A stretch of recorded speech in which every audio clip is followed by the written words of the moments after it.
ये देखिए हमारे डायरेक्टर सर हैं।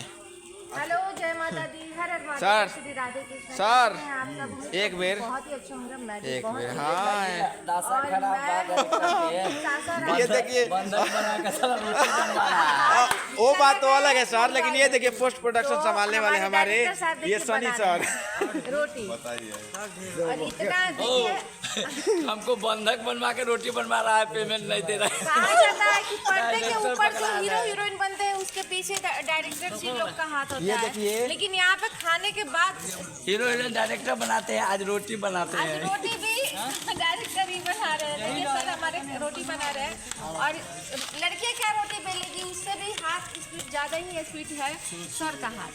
एक्सपीरियंस है होटल एक्सपीरियंस है सर का। तो आप देख सकते हो, अच्छे लोग हैं, अच्छा अच्छा बना रहे हैं।